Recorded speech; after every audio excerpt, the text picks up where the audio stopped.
Bonjour et bienvenue sur Maghreb Intelligence et à notre Maghreb est égal monde.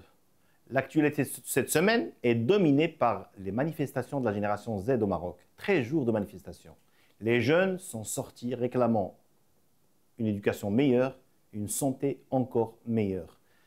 Par contre, à côté, il y a une autre génération, ce n'est pas la génération Z, inconnue, qui est sortie, cassée par des émeutes, occupé le terrain. Et là, on a un peu perdu le fil. En attendant, il y a l'ouverture du Parlement et le discours du roi annuel devant cette instance constitutionnelle. Tout le monde était suspendu, attendant la parole du roi. Aujourd'hui, on va analyser le discours du roi, les retombées de son discours. Après, on passera aux relations de l'Algérie avec les pays du Golfe et surtout avec les Émirats arabes unis. Tebboune, le président algérien, lors d'une sortie officielle devant un parterre de militaires et de dignitaires algériens, a chargé les Émirats sans les nommer. Mais c'était réellement Abu Dhabi qui était ciblé et accusé par Tebboune de vouloir s'attaquer à la paix interne en Algérie. Avec moi pour décrypter cette situation, au studio, Mounaïm Lamrani, consultant de Maghreb Intelligence pour les affaires internationales, et depuis Paris, Abdou Sammar, directeur d'Algérie Part. Bonjour tout le monde. Bonjour Karim. Bonjour Karim, bonjour Mounaïm. Mounaïm, tu as suivi le discours du roi hier, vendredi, lors de l'ouverture de l'année législative. Tu en tires quoi comme conclusion? Le discours du roi devant les deux chambres du Parlement marocain, c'est un rendez-vous constitutionnel. Ça a lieu chaque année, le deuxième vendredi de chaque mois d'octobre de chaque année. Hier, il était attendu, alors c'est souvent attendu, toujours, mais hier, il était un peu plus attendu que d'habitude, un peu plus qu'un rendez-vous normal. Il était attendu, il était aussi réclamé. La parole du roi était réclamée par plusieurs intellectuels. J'allais en venir. Voilà, j'allais en venir parce qu'il y a eu donc l'émergence des manifestations de la génération Z 212. Et puis avec toutes les à côté qu'il y a eu, les débordements qu'il y a eu dans certains, au début des manifestations, qui sont des manifestations pacifiques, mais bon, il y a eu certains, tout le monde a suivi ça. Et donc, que ce soit les leaders, entre guillemets, de la génération Z ou les jeunes de la génération Z, et puis tous les commentateurs, les intellectuels, les politiciens, plus ou moins, attendaient ou réclamaient, il y en a qui ont réclamé l'intervention du roi, les jeunes l'ont demandé, et bien entendu, comme le rendez-vous donc, du deuxième vendredi d'octobre était prêt, donc tout le monde s'attendait à ce que le roi allait traiter des derniers développements qu'a connu le Maroc avec l'émergence de ces manifestations et de ces revendications de cette génération Z, pour rappeler que c'est les jeunes qui sont nés... Mais parlons du discours du roi, oui, au-delà du contexte. On parle du discours. Alors, le discours du roi, bon, il a laissé pas mal de monde sur sa faim, parce que tout le monde s'attendait à ce qu'il allait directement adresser ou traiter des derniers développements, comme il l'avait fait pendant son fameux discours du 9 mars 2011, suite aux manifestations du mouvement du 20 février à cette époque-là. Sauf que cette fois-ci, moi, ce qui m'a... donc, il est resté, il n'a pas vraiment traité directement des manifestations, ce qui a déçu pas mal de monde, à commencer par les jeunes qui ont sorti, les jeunes du mouvement, qui ont sorti un communiqué disant qu'ils ne vont pas manifester aujourd'hui et demain, c'est-à-dire le lendemain du discours, pendant ce week-end. Je pense qu'ils sont en train de se concerter pour voir quelle forme, pas quelle forme, mais quel contenu ils vont donner à leurs manifestations, parce que les manifestations, je crois qu'ils vont continuer. Ils pensaient peut-être un peu de façon, vu leur manque probablement, entre guillemets, d'expérience, que le roi allait s'adresser à eux directement, mais c'est ne pas connaître la temporalité, les trois temporalités. Nous vivons actuellement au Maroc, et avec ce discours qui n'a pas répondu directement aux revendications des jeunes, ni aux demandes des gens qui ont signé des manifestes et pour réclamer justement la parole du roi, Nous vivons il y a trois temporalités maintenant. Il y a la temporalité de la monarchie, ça, on connaît ce que c'est. La monarchie, elle n'est pas dans une... C'est en centaines et en milliers d'années. Voilà. Processus électoral ou par mandat électoral. Il y a la temporalité du gouvernement.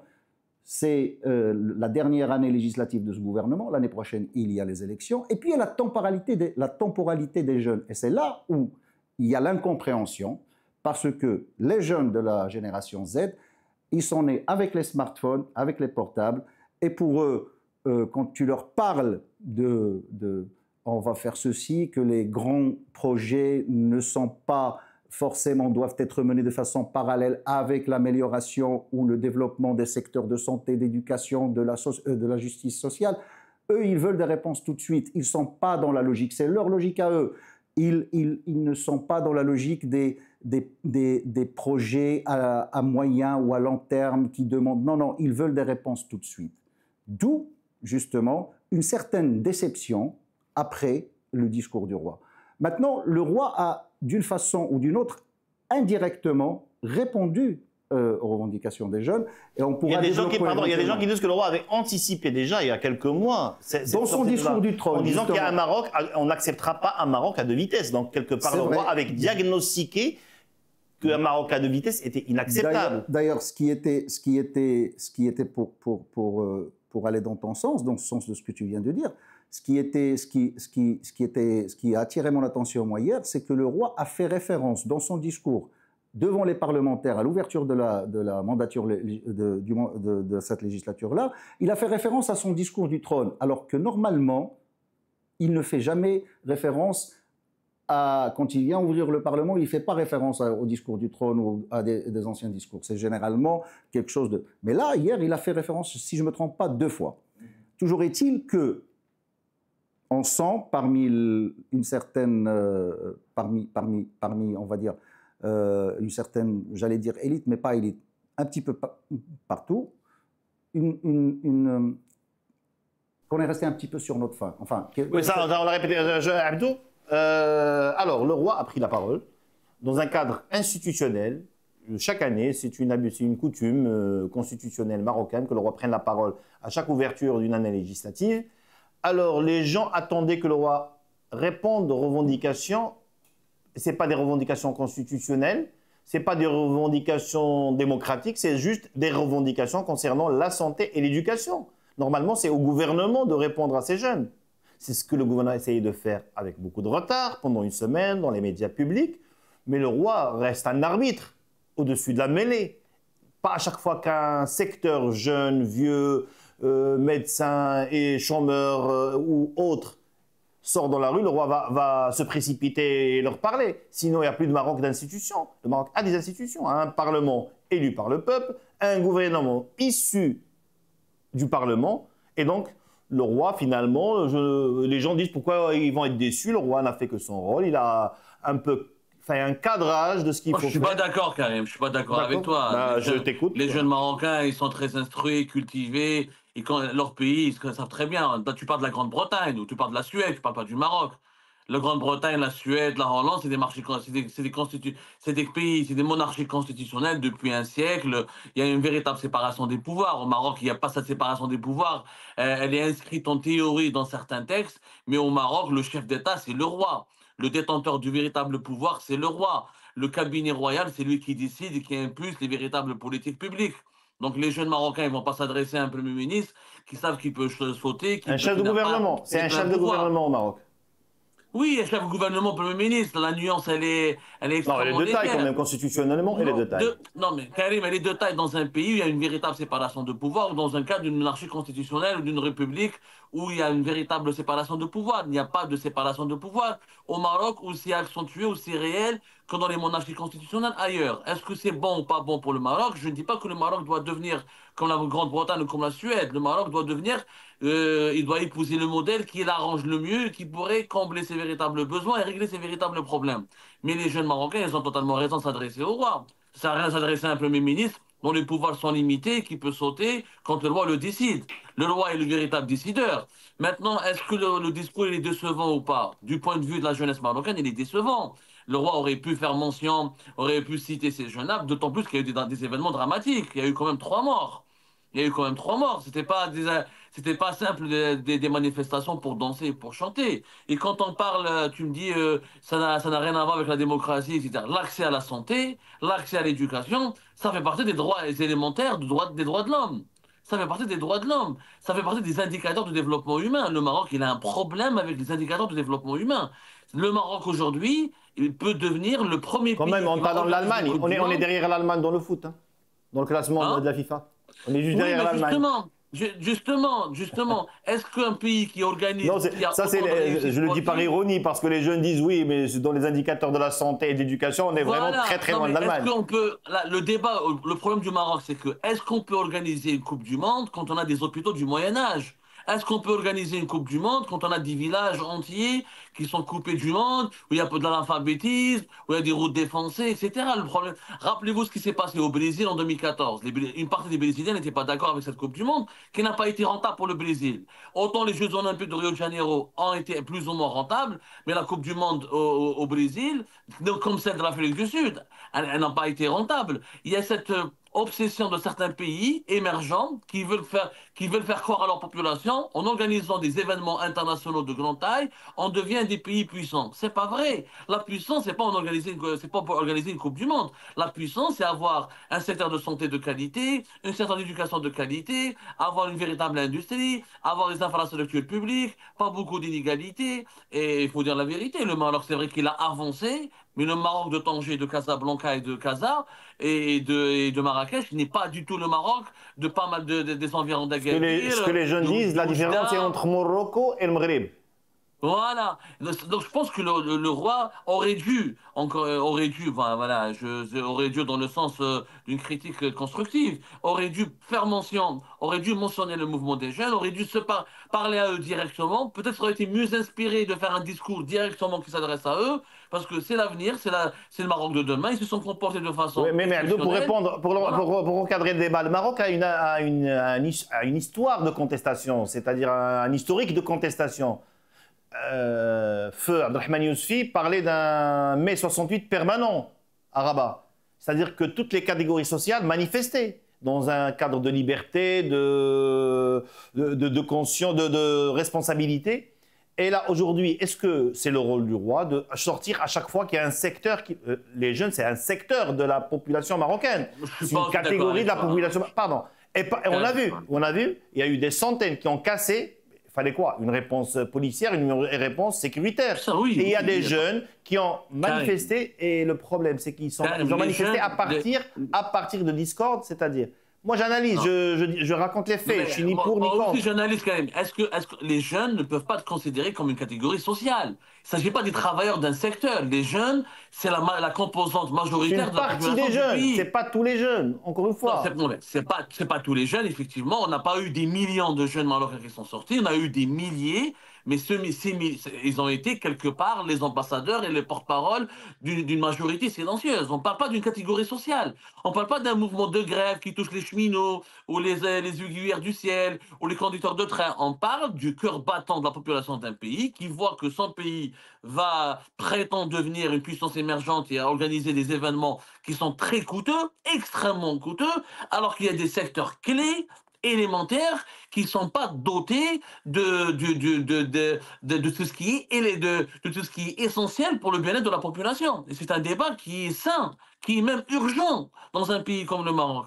Comme il aurait dû être urgent, comme il était urgent en Afrique du Sud. Mais l'Afrique du Sud l'a fait à la Coupe du Monde pour dire c'est bon, la page de l'apartheid a été tournée. Au moins, il y a eu ce succès. Au moins, les Sud-Africains ont dit que c'est bon, on a tourné la page de l'apartheid. Mais au Brésil comme au Maroc, surtout le Maroc, parce que le Brésil c'est une puissance émergente, c'est pas le même PIB. Qu'on le veuille ou non, le PIB marocain reste faible, le PIB par habitant reste faible. Dans toute l'histoire d'organisation de la Coupe du Monde, depuis la Deuxième Guerre mondiale, depuis la fin de la Deuxième Guerre mondiale, le Maroc sera le pays qui a le PIB par habitant le plus faible qui va l'organiser. Ça pose des questions. Le soft power, c'est bien d'avoir du soft power. Le Maroc, il a un soft power. C'est un pays qu'on l'aime. On a de l'empathie. C'est un pays sympathique, accueillant, gentil, ouvert d'esprit. Mais ça ne suffit pas pour nourrir sa population. Ça ne suffit pas pour développer son pays. À un moment donné, tu peux être sympathique, mais la sympathie ne suffit pas. Il y a des besoins urgents au Maroc, ça vous le savez, en termes de lutte contre l'analphabétisme, en termes de lutte contre les maladies chroniques, en termes d'indicateurs humains. Le concept d'indicateur humain des Nations Unies, les rapports, il faut les lire. Il y a beaucoup de retard à rattraper pour le Maroc. Donc, ce serait bien que les dirigeants marocains, au Palais Royal en premier lieu, qu'ils prennent conscience qu'on ne peut pas amorcer un développement à géométrie variable. Le soft power ne doit pas être l'élément, la boussole unique du Maroc. Il y a autre chose que le soft power. Il y a aussi la réalité concrète. Il faut des emplois, il faut des infrastructures, il faut des villes de qualité. Le Maroc, il est capable. Il est capable de relever le défi. Comme il a relevé le défi de l'industrie automobile, comme il a relevé le défi de la sous-traitance pour l'industrie aéronautique, comme il a relevé le défi du tourisme, comme il relève le défi des infrastructures sportives. Il doit relever ce défi-là. Mais je ne crois pas avec ce gouvernement actuel. Honnêtement, il y a un problème de représentativité. Il y a un problème aussi de symbolique. C'est que nous avons un gouvernement dirigé par un homme d'affaires milliardaire qui a mal parlé depuis le début de la crise. Il faut dire la vérité. Quand on voit Akhanouch comment il parle, il y a un mépris vis-à-vis de la population. C'est le Premier ministre hôte dans sa tour d'ivoire. Est-ce qu'il n'aurait pas pu aller sur le terrain? Est-ce qu'il n'aurait pas pu envoyer des élus parler avec ces jeunes-là? Voilà que tu reviens parler d'Akhanouch qui gouverne. Donc, le roi, en tout cas, qui reste le gardien des institutions, n'est pas directement concerné. Ce n'est pas lui qui met la main au cambouis, qui gère au quotidien. Moun'im, aujourd'hui, on a un problème de normalité démocratique qu'on essaie d'instaurer dans ce pays. Les élections, la première demande des jeunes, elle était une demande inconstitutionnelle adressée au roi. Il fallait qu'il démette Akhanouch, alors que la Constitution est claire. Le roi ne peut pas démettre le chef de gouvernement. C'est à lui de présenter sa démission. Ok, là, on était dans un débat un peu surréaliste, une méconnaissance de la Constitution, alors qu'on essaie d'installer depuis des années, depuis 25 ans au moins, une certaine normalité démocratique. Est-ce que le roi doit descendre dans la rue, parler aux gens, alors que c'est le rôle des partis politiques, des organes d'intermédiation, du Parlement, qui est à l'écoute, qui est l'image de ce peuple, qu'il a élu quand même, reconnu par la communauté internationale, et d'un gouvernement qui représente les partis majoritaires? Moi, je pense que le problème, c'est le paradoxe qu'il y a depuis à peu près le mouvement du 20 février en 2011, qui était le penchant ou le pendant marocain de ce qu'on a appelé le printemps arabe, et puis les élections de 2012 et jusqu'à maintenant. C'est-à-dire, le paradoxe, c'est quoi? C'est que quand on suit un petit peu les interventions du roi pendant toutes ces années-là, on a eu de plus en plus, allez, si je dois donner une date, je dirais à partir de 2017, juste après le retour à l'Union africaine 2018, l'impression que de toute façon, voilà, il donne l'impression de vouloir restaurer. Moi, je ne m'occupe plus du quotidien, de la gestion quotidienne. Il y a un gouvernement qui est élu, vous avez voté, tout ça. C'était le gouvernement d'Ilham Kiran, le PJD, avec ensuite Saadine Othmani, et puis par la suite les élections de 2021 qui ont amené le RNI et sa coalition avec Aziz Akhanouch. Peut-être ça explique pourquoi il n'a pas traité directement dans son discours hier de vendredi les demandes de cette jeunesse-là. Qui est, là je suis d'accord avec Abdou, c'est pas une manifestation sectorielle, c'est les jeunes. C'est une partie des jeunes. Parce qu'on en a vu une autre partie qui est en train de brûler. C'est la même génération. C'est la même génération. Le malaise est là. Mais manifesté de deux manières. C'est la même génération. Il y a une génération qui a eu accès à l'éducation et à l'université. C'est elle qui est derrière le Gen Z 212. Et les autres qui font partie de la même génération, c'est un petit peu les laissés pour compte dans les régions, dans le périurbain, dans les HLM qui ont été créés quand on a commencé à combattre les bidonvilles et tout ça. Maintenant, pour essayer de répondre un petit peu, d'analyser toute cette trame-là, le problème, ce n'est pas est-ce que le roi doit intervenir. Les Marocains, bon, ils sont pour la monarchie à 99,99%, on va dire, hein, il n'y a personne qui a, même pendant le 20 février en 2011, on n'a pas réclamé le départ ou le changement du régime. Le problème, c'est les choix les choix politiques, économiques des gouvernements qui se sont succédés depuis les élections de novembre 2011, qui ont suivi le mouvement du 20 février. C'est les choix, est-ce qu'ils sont imposés ou pas imposés par la vague de ce qu'on appelle le néolibéralisme, et qui font qu'on veut tout privatiser. Ou des fois, on va privatiser sans dire qu'on va privatiser. C'est ce qui s'est passé dans le secteur de l'enseignement. C'est ce qui s'est passé dans le secteur... C'est ce qui se passe. C'est ce qui se passe dans le secteur de la santé publique. C'est un rouleau compresseur. Et ça c'est pas possible. C'est-à-dire que quand vous avez un pays comme le Maroc, ou même un pays comme l'Algérie, ou comme la Tunisie, ou tous les autres, ou même des pays, ce qu'on appelle les démocraties consolidées, qui sont l'Europe occidentale de façon générale, et même l'Europe ou l'Union européenne, et même plusieurs pays africains. Il faut qu'il y ait un secteur public. On ne peut pas tout privatiser et demander aux gens et leur dire non mais attendez, il y a une super bourgeoisie qui est là et qui va faire ce qu'il va faire, et puis ça va ruisseler, trickling down, ça va ruisseler sur les autres couches de la société. Ça ne ruisselle jamais. Les hommes d'affaires, ils doivent faire des affaires. Ça va dans les poches et ils doivent pas faire de la politique. Moi, j'ai une autre lecture. Une seconde.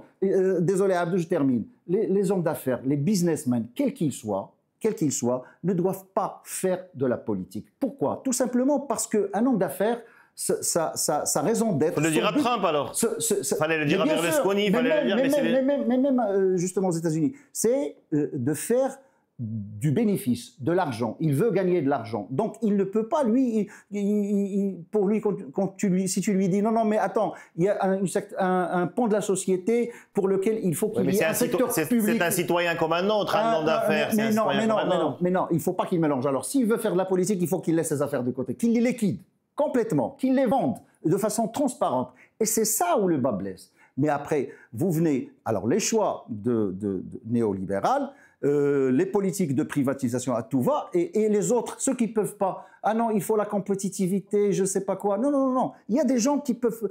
La compétitivité, c'est pas ça le problème. C'est un mythe. Il n'y a pas de compétitivité. Il faut, pour qu'une société marche, il faut qu'il y ait un secteur public fort. Il faut que l'État, le gouvernement, garde la main sur des secteurs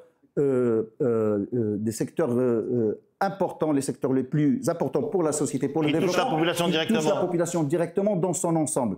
Et le problème qu'on a eu, c'est que, alors on dit toujours, le Maroc, oui, on n'a pas beaucoup de moyens, comme disait Abdou et tout ça. Mais finalement, dans l'adversité, on trouve toujours les moyens. On a trouvé les moyens pour construire des stades. Je reviens à ce qu'on a dit dans les émissions. Et on construit des CHU aussi. Énorme. Mais on les privatise parce qu'on construit maintenant ce qu'on appelle les groupements de santé territoriaux qui vont être gérés par la région avec une autonomie financière. Mais en fait, si tu parles aux professionnels de la santé publique, ils te diront, ceux qui sont sincères, ils te diront, ça c'est une privatisation déguisée. Abdou, tu allais intervenir tout à l'heure, pardon? Je pense qu'il y a une autre problématique que le Maroc évite d'aborder et qu'il tente de casser un tabou autour de cette problématique. C'est que le Maroc, il a, je pense, une petite maladie. Il est trop soucieux de son image à l'étranger. À cause du conflit au Sahara, ce que vous appelez le Sahara, ce que encore la communauté internationale appelle le Sahara occidental, le Maroc fait... On peut l'appeler le Sahara occidental marocain. Oui.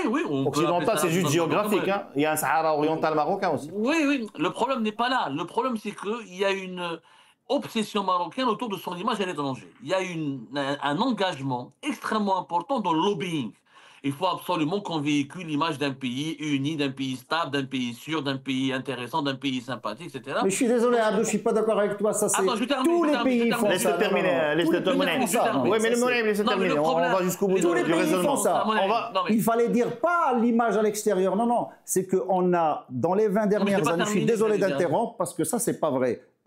Par contre, ce que tu aurais dû dire, l'idée qui est entre les lignes de ce que tu es en train de dire, c'est qu'on a fait au Maroc, on a construit une belle vitrine avec les TGV, avec les ports et tout ça, qui ont changé le tissu social d'une région comme la région du Nord et tout ça. Mais on a laissé pour compte les secteurs les plus importants qui sont l'éducation et la santé publique et le développement humain. Mais par contre, se préoccuper, je suis désolé, se préoccuper de l'image ou de lobbying, ça c'est tout le monde le fait. S'il te plaît. Je ne peux pas accepter. D'accord, on n'accepte pas, mais laissons le Maroc. Oui, mais laissons-le terminer. L'Algérie fait du lobbying beaucoup plus que le Maroc. D'accord. Oui, mais voilà. Laissons-le terminer. Des milliards de dollars. S'il te plaît, c'est moi qui gère. Alors, Abdo, tu termines un peu. Tu termines ton idée. Ce que j'allais dire justement, c'est que dans les pays qui se préoccupent énormément de leur image à l'extérieur, à l'étranger. Mais tous les pays se préoccupent énormément. Mais laisse-le terminer, mais laisse-le placer une. Laisse-le placer une. Le problème de l'Algérie ou du Maroc ou du Rwanda, par exemple, qui le fait le même. Et des États-Unis et de la France et de la Russie. Mais on doit l'écouter pour répondre. D'accord, je suis désolé. C'est pas la même chose. Les pays riches qui ont des hôpitaux de qualité, des éducations de qualité, des autoroutes, c'est normal qu'ils peuvent se permettre de faire des investissements importants sur leur réputation. Le Qatar, c'est un pays riche. Donc il fait du lobbying à l'étranger. Je suis désolé. Tu ne vas pas faire comme l'Algérie et le Maroc, un sous-investissement à l'intérieur du pays. Tu as encore des populations qui vivent au Moyen-Âge, avec un accès difficile aux services élémentaires, et tu pars à l'étranger, tu fais du lobbying. Ça n'a pas de sens. C'est comme le Rwanda. Le Rwanda, il a une belle capitale Kigali, alors que tout va bien. Il fait du lobbying avec le PSG, mais le reste du territoire du Rwanda, c'est encore du Moyen-Âge. Les indicateurs de développement humain le disent. Mais non, ça c'est pas vrai. C'est pas du Moyen-Âge, le Rwanda. Le Maroc, l'Algérie ou le Rwanda, ce sont des régimes trompeurs, qui trompent la communauté internationale. On construit des vitrines dans quelques grandes villes, mais à l'intérieur, tout est faux. Et ça, le roi, on a parlé, il a dit qu'il y a une disparité territoriale entre le roi, on a parlé dans son discours, que les disparités ne sont plus inacceptables, on en est conscient. Karim, désolé de le dire, tout le monde n'est pas le Qatar. Tout le monde n'est pas les Émirats. Mais on est d'accord. Mais je te dis, on est d'accord. Mais les disparités régionales et territoriales existent. Une vitrine à l'étranger, alors que dans ton territoire, je suis désolé, il y a des territoires d'un sous-développement. Mais on peut mener les deux en même temps. On peut faire les deux en même temps. Il faut être un pays riche. Le Maroc ne l'est pas encore. Peut-être les ressources humaines, par ses jeunes. Il est riche par ces jeunes qui sortent manifester. Non, Karim. Pour faire ça, pour avoir une belle vitrine à l'étranger, une belle vitrine à l'intérieur du pays, il faut avoir un PIB au-delà de 400 milliards de dollars. Le Maroc n'a pas de PIB à 400 milliards de dollars, le Rwanda ne l'a pas, l'Algérie ne l'a pas. Il faut être sérieux. Quand tu as une population de 40 millions d'habitants, si tu n'as pas un PIB à 400 milliards de dollars, tu ne peux pas faire ça. Donc l'objectif, le Maroc a les ambitions, il peut devenir un véritable pays émergent, mais il faut avoir un PIB qui suit. Tu ne peux pas avoir un PIB à 200 milliards de dollars et faire une vitrine à l'international et régler le problème du Sahara occidental ou du Sahara marocain ou faire la Coupe du Monde ou faire les Jeux Olympiques. C'est un défi en tout cas que le Maroc essaie de relever. C'est un défi que le Maroc essaie de relever. Ouais. Calmement, sans vous énerver. Hein. Alors, ma dernière question sur la génération Z au Maroc. Sur la plateforme Discord, ils sont aujourd'hui 200 000 personnes. 200 000 personnes. Plus que n'importe quel parti marocain. Ils sont pas tous d'accord sur tout, mais au moins il y a une plateforme qui réunit 200 000 jeunes et qui veulent, aujourd'hui les débats en interne d'après ce qu'on dit, ils essaient d'influencer les élections. Ils ont su, parce que ça a mûri entre il y a 15 jours et aujourd'hui, la réflexion avec des intervenants aidants, des politiciens chevronnés qui ont été invités dans le plateforme. Et qui ont fait beaucoup de vues, ils ont même dépassé des... D'accord, mais c'est-à-dire que la réflexion de ces jeunes a quand même évolué. Et aujourd'hui, on parle de création de partis politiques, représentant cette génération Z.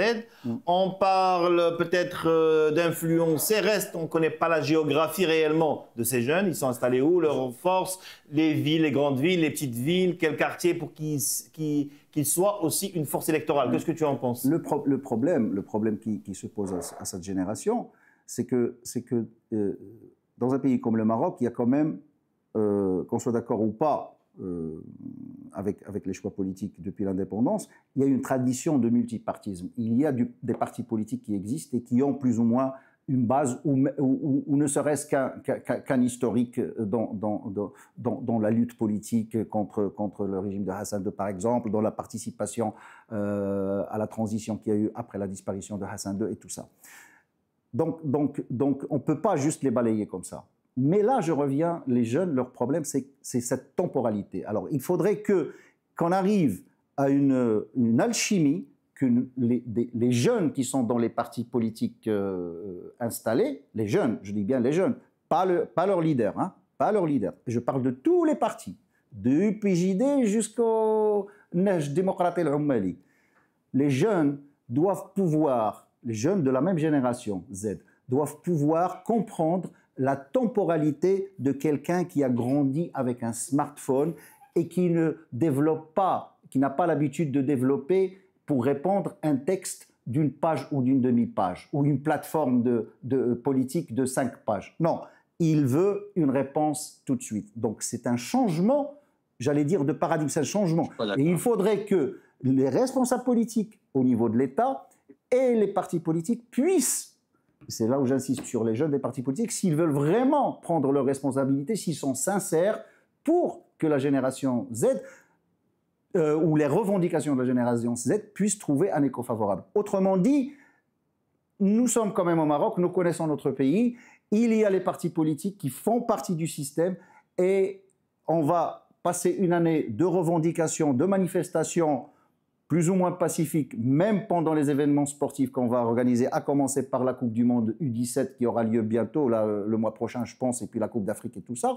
Et ça n'empêchera pas les gens d'aller voir les matchs de football, mais en même temps, il y aura ces revendications. Et ils arriveront un petit peu essoufflés, tout le monde va arriver essoufflé aux élections, et ça va être bis repetita. C'est un moment historique. Et si les partis politiques marocains, leurs leaders sont sincères, ils doivent se mettre, prendre un pas de, faire un pas de côté et laisser les jeunes entre eux. Donc la génération Z pour toi, Abdou, est-ce qu'elle sera un game changer lors des prochaines élections en septembre prochain ou pas? Est-ce qu'ils pourront influencer les partis ou pas? Le processus électoral marocain actuellement, il est en crise. Les chiffres de 2021, par exemple, le démontrent. Il faut regarder les chiffres. 50% de taux d'abstention. 50%. L'actuel chef du gouvernement, c'est quoi le nombre des voix qu'il a récolté? 2 millions. C'est très peu. C'est comme pour en Algérie.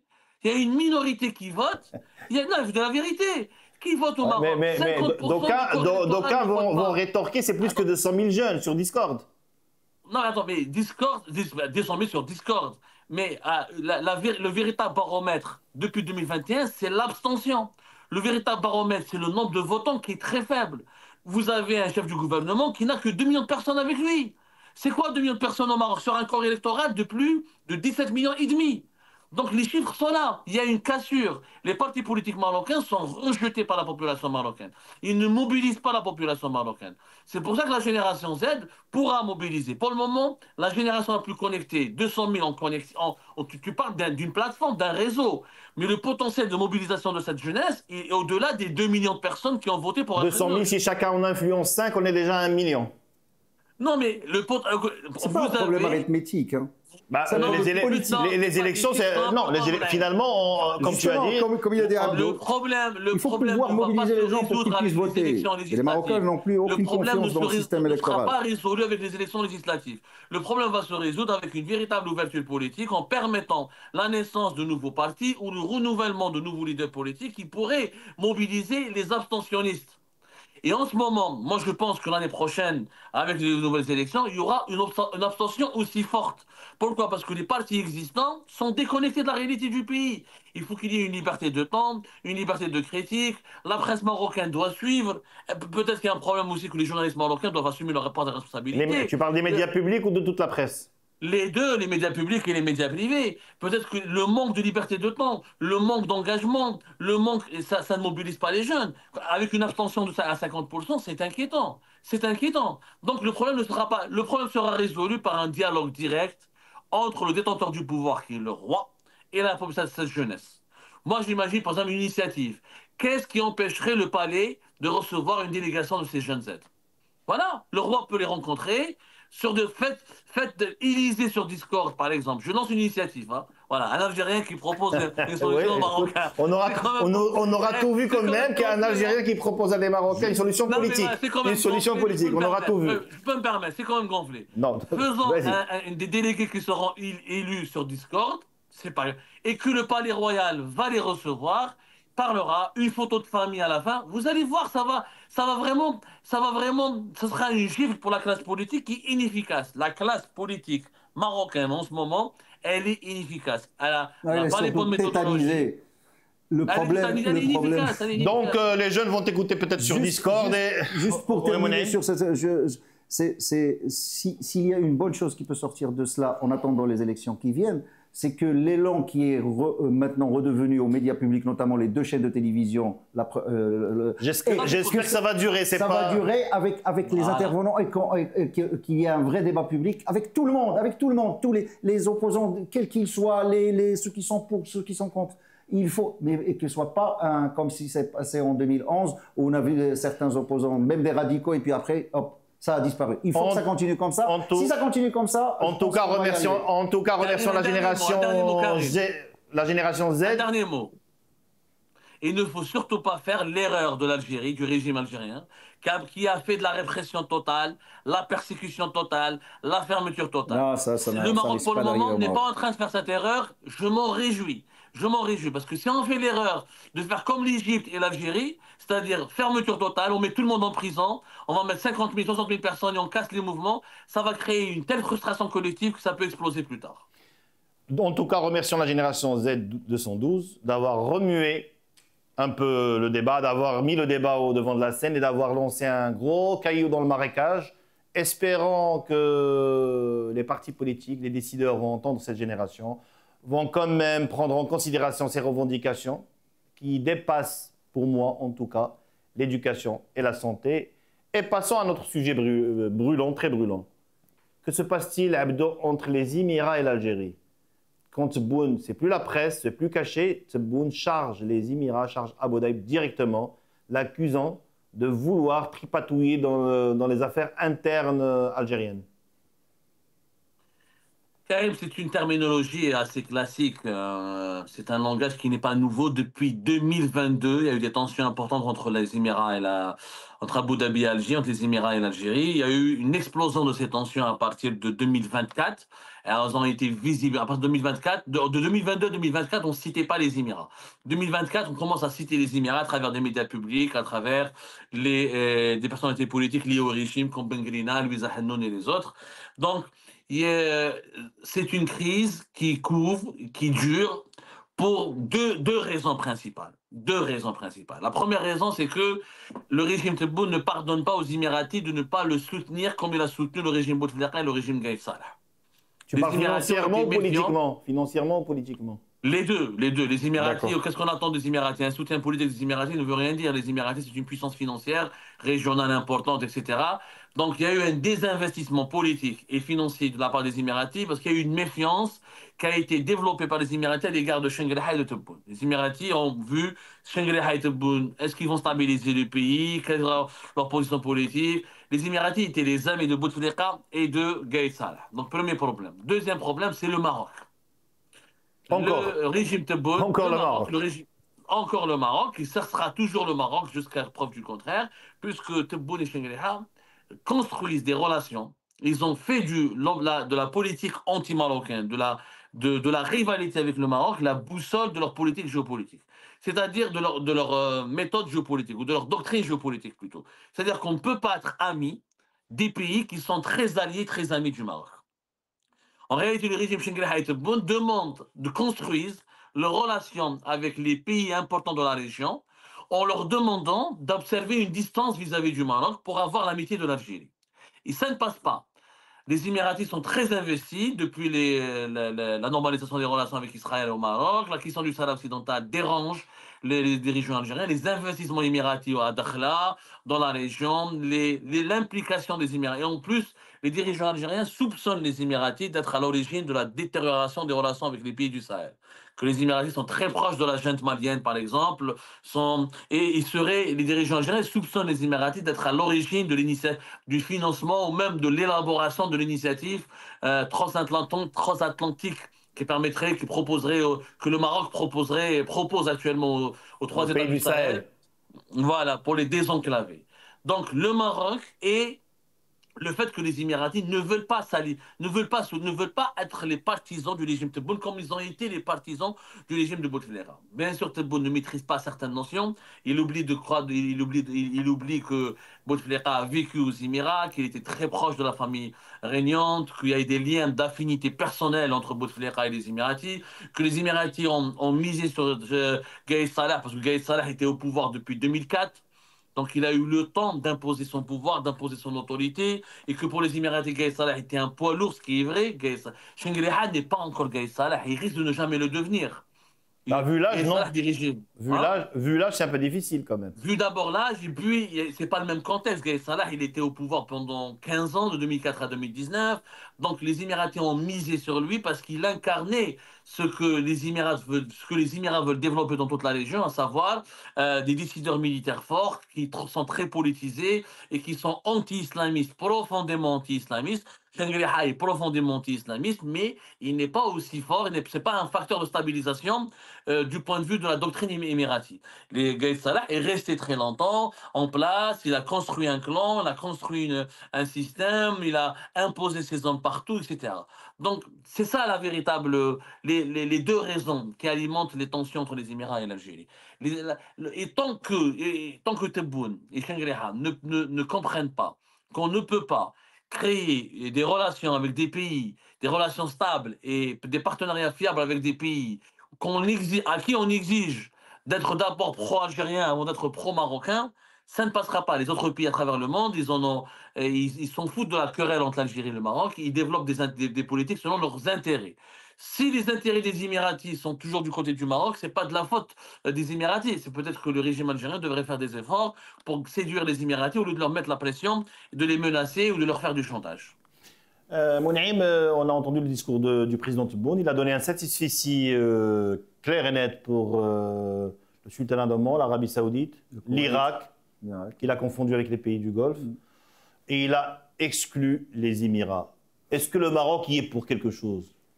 Je ne pense pas. Non, je ne crois pas que ça soit à cause du... Enfin, c'est possible que les actuels dirigeants de l'Algérie pensent comme ça, mais ils oublient que les relations entre le Maroc et les Émirats, c'est d'abord des relations quasi familiales, pour ne pas dire familiales. Ça, c'est un. Deux, l'actuel président chef d'État des Émirats arabes unis, pour revenir à ce que disait Abdou concernant le parti ou la position des Émirats pour la question du Sahara, Cheikh Mohammed Ben Zayed, il a fait une partie de sa formation militaire ici au Maroc et il a participé à la Marche verte en 1975. Donc, en dépit des malentendus, des problèmes, des froids qui ont pu avoir lieu entre le Maroc et les Émirats, c'est des relations qui sont très très fortes, c'est des relations familiales, quasi familiales on va dire. Donc, si le duo Tebboune-Shengriha pense que pour se réconcilier avec les Émirats, il faut que les Émirats prennent une position, je ne sais pas, contre le Maroc ou anti-marocaine ou que sais-je encore, ils se trompent complètement. Moi, je crois il exige une position équilibrée, pour reprendre leur terme. Non, il n'y a pas... Une position équilibrée dans le conflit algéro-marocain. Non, écoute-moi. Avant le Hirak de l'Algérie, c'est-à-dire avant le départ du président Bouteflika, et en remontant jusqu'aux années 70 du temps du président Boumedienne, les relations entre le Maroc et l'Algérie, nous savons ils ont toujours été ce qu'ils sont encore aujourd'hui, d'accord? Et malgré cela, l'Algérie avait de bonnes relations avec les Émirats arabes unis. Il faut jamais oublier que ADNOC, c'est la Abu Dhabi Oil Company, d'accord, Abu Dhabi Oil National Company, elle a été développée et mise sur pied par des ingénieurs de pétrole algériens, suite à un conseil qu'avait donné Feu Hassan II à Cheikh Zayed, le fondateur des Émirats arabes unis, qui voulait développer son industrie pétrolière et se libérer un petit peu de la tutelle de British Petroleum. Donc c'est lui qui lui a conseillé de s'adresser à Boumedienne et de prendre des ingénieurs algériens. Par la suite, Bouteflika, il a vécu une partie de sa vie durant sa traversée du désert aux Émirats arabes unis. Donc l'histoire qu'ils veulent une relation équilibrée, ça, moi, I don't buy it. Je l'achète pas.